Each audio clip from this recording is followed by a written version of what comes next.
you. All right, well, I'm here to start off the morning by talking about money and happiness and what science can tell us about how we might use the former to get the latter.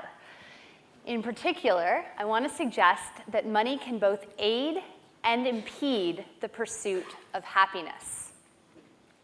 Now, I first became interested in this issue a few years back when I myself suddenly came into a lot of money. When I say that I came into a lot of money, what I mean is that I went from being a graduate student to being a faculty member. So I realized that most junior faculty aren't considered wealthy, but we academics have one great advantage, which is that we make so little money as graduate students that suddenly having an actual salary feels like being instantly wealthy.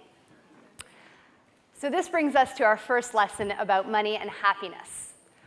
We human beings are sensitive to change. So we like it when money falls from the sky, when we suddenly experience an increase in income.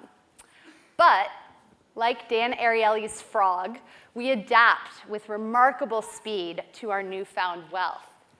In fact, once people are making about $75,000 a year, additional income ceases to have any real impact on people's day-to-day happiness. Now, this is a puzzle. After all, much of economics and public policy rests on the assumption that increasing the wealth of individuals and nations provides a route to increasing their well-being. So why does money fail us? Well, we stumbled across a novel answer to this question quite by accident. In looking at a data set that my student had collected for completely different reasons, we happened to notice that the more money people had, the less they reported savoring the little pleasures of daily life. So following up on this bit of serendipity, we conducted a larger study, and exactly the same thing popped out. So for example, we asked people to imagine coming across a beautiful waterfall while on a hike. The more money people had, the less likely they were to say they would jump in and hoot with joy, or even just stand back and pause to really appreciate the beauty of this moment. Now, this is important because the ability to really savor life's pleasures is important for happiness. So this helps to explain why it is that the relationship between money and happiness is relatively weak. At the same time that money does all kinds of great things for us, it also seems to get in the way of our happiness by impeding our ability to savor. So the idea here is that if you have a lot of money or even just kind of think about money, you feel like you can get whatever you want. So you don't really need to savor every little morsel of pleasure that comes your way.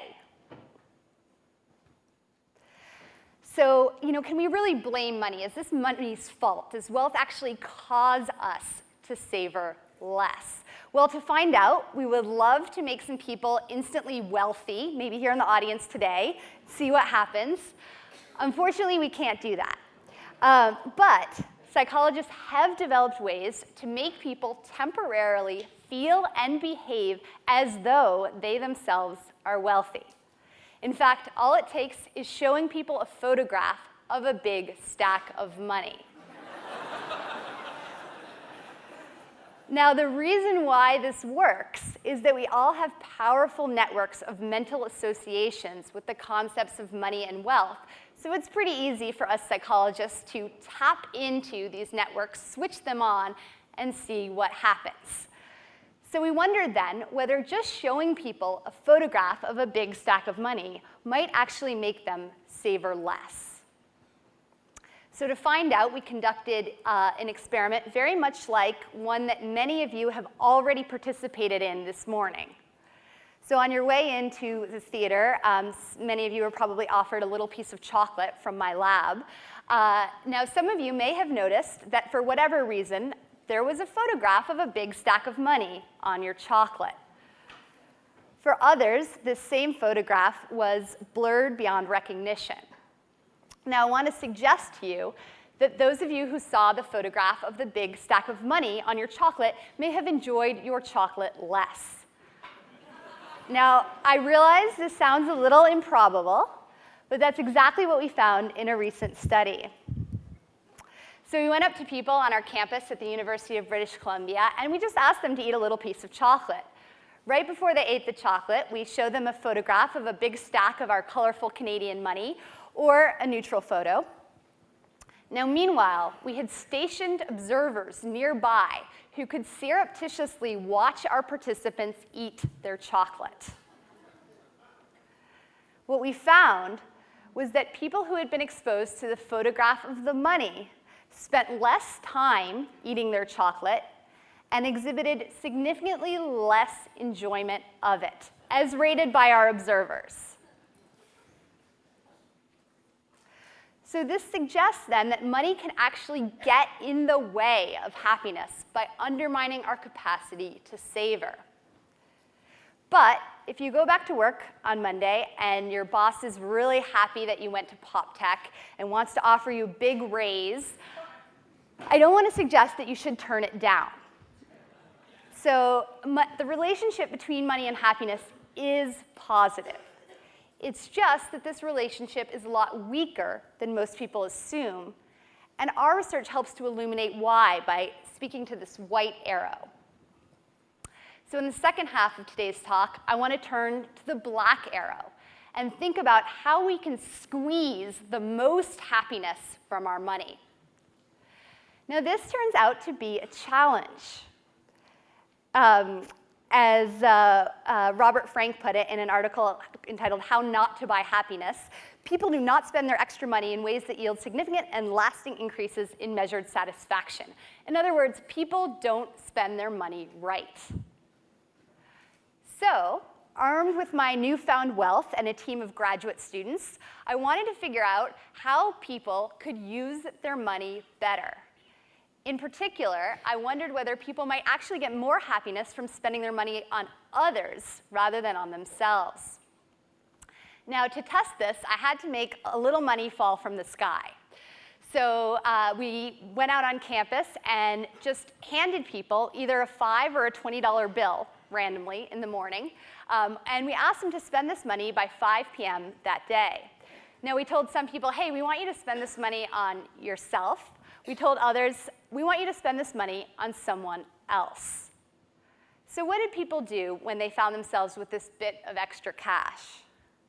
Well, when we told people to spend the money on themselves, they did things like buying earrings, eyeshadow, and food or drink for themselves. By contrast, when we told them to spend money on someone else, they did things like buying toys for younger siblings, making donations to charity, as well as buying food or drink for friends. So the question is, which type of spending will leave people happier at the end of the day? Well, when we called people back that night, participants who had been told to spend the money on somebody else were significantly happier than those who'd spent the money on themselves. Of course, we conducted this experiment in Vancouver. We conducted our other initial research in the United States. So we wondered whether we might really be looking at a North American phenomenon. Many people have portrayed North America as a kind of culture of excess, so maybe our finding is really limited to this rather weird cultural context. We thought, however, that maybe we were looking at a broader human phenomenon, in which case we should be able to detect the same kind of effect elsewhere in the world, even in much poorer countries. Now, at the time, it just so happened that my fiancé, who is an environmental engineer, was conducting some volunteer work in the East African nation of Uganda. So I asked him whether between finding, safe, clean sources of fresh water for the people of Uganda, whether he could also maybe find me some collaborators in that country. He succeeded, and with the amazing help of these local collaborators, we were able to conduct simultaneous research in Canada and Uganda. Now this time, rather than making money fall from the sky, we wanted to see how people spent their own money in their day-to-day lives and look at the emotional consequences of that real-world spending. So we asked people to look back and really vividly reflect on a time when they'd spent money on others or on themselves. So we asked people to think about a time they'd spent either 20 Canadian dollars or its equivalent 10,000 Ugandan shillings. We're giving people in the two countries the same instructions. Half the people are told, hey, tell us about a time you spent this money on yourself. Half are told to tell us about a time they spent the money on somebody else. Now, even though we gave people exactly the same instructions, the kinds of spending experiences that people described in these two countries were very different. So for example, in Canada, one person wrote, when asked to talk about a time when they'd spent money on someone else, they wrote, I spent $20 for 2 dozen red roses from Costco for my mother's birthday. Very nice. Very different from what we see in Uganda, where, for example, one person wrote, I gave money to a friend of approximately 12,000 shillings to buy medication for his aching ulcers. Now, I have to be honest with you. When I was reading through these questionnaires, I thought to myself, OK, we are heading for a necessary failure. We are not going to replicate the same effect that we've seen in Canada in Uganda, because the spending experiences people were describing just seemed so different. And yet, to my surprise, we found exactly the same effect in both countries, whereby people felt significantly happier when they looked back and reflected on a time when they'd spent money on others rather than on themselves. So having seen these robust effects around the world, we wondered whether the benefits of financial generosity might extend beyond the individual to teams and organizations. So to look at this idea, we teamed up with a really innovative nonprofit called Karma Currency. So here's how Karma Currency works. Let's say that you are the president of a large bank, and your bank wants to make a major donation to charity. You could just write one big fat check and be done with it, or you could divide up that contribution among your employees and give each one of them a voucher for Karma Currency. Your employees could then log in to Karma Currency and make a donation on behalf of the company to the charity of their own choice. So we wondered then whether giving employees the opportunity to actively participate in corporate giving might actually increase their own job satisfaction.